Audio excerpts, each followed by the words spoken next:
Hi, friend.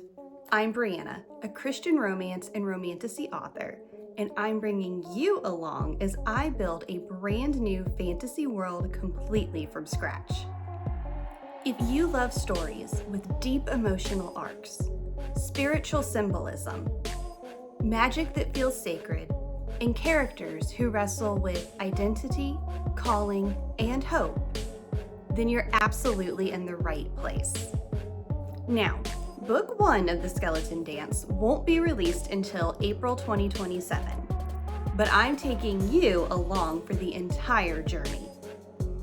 The world building, the character creation, the spiritual themes, the messy drafts, all of it. So, if you're ready to step into a world where faith and fantasy intertwine, go ahead and settle in.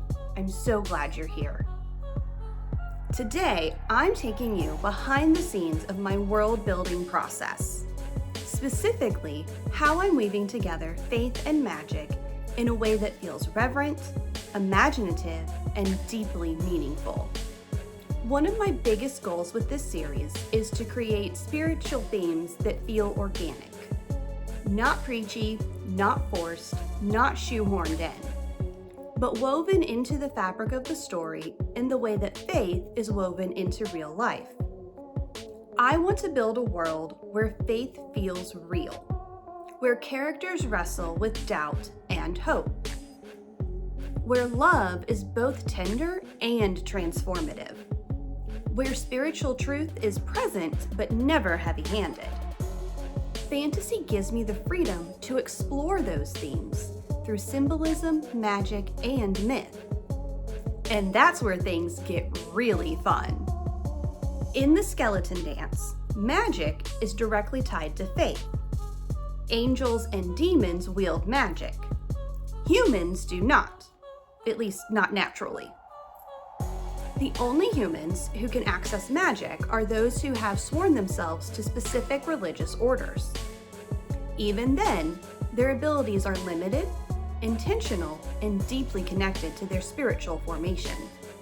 I'll dive into the 3 religions that I created in a future video, because each one has its own theology, rituals, and worldview.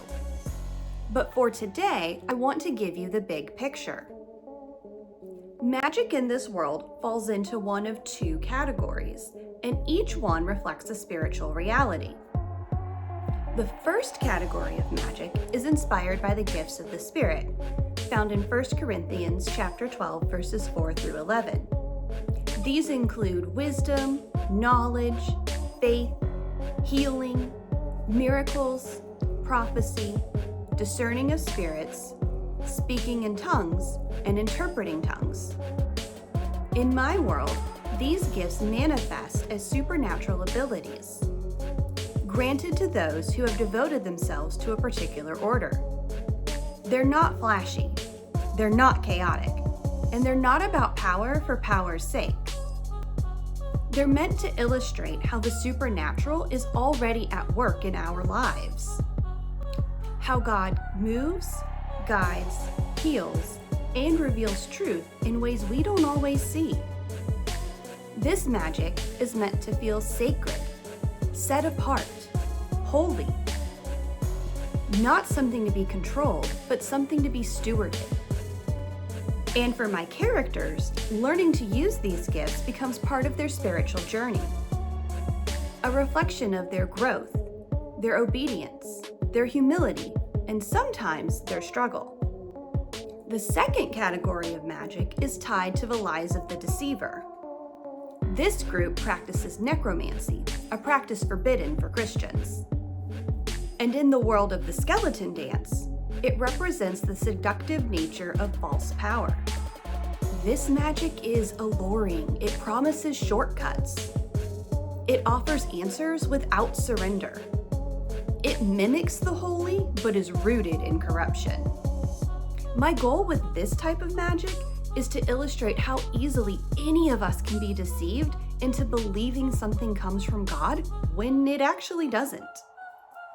It's not about creating a caricature of evil magic. It's about exploring the subtlety of spiritual deception, how it preys on fear, longing, pride, and pain.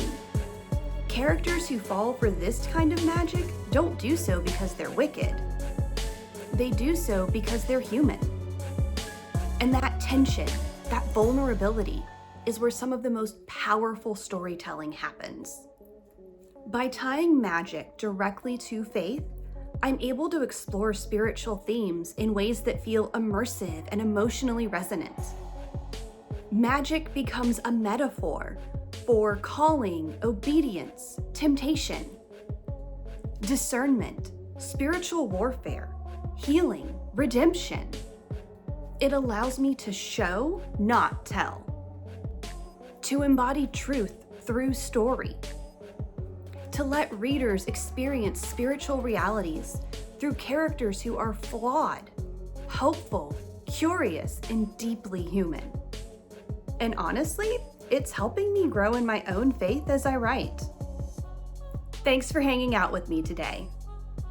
If you enjoyed this peek into my world building process, hit like, subscribe, and let me know in the comments what gifts of the Spirit you feel most connected to. I love hearing how God moves uniquely through each of our lives. Thanks for being here, friends. See you next time.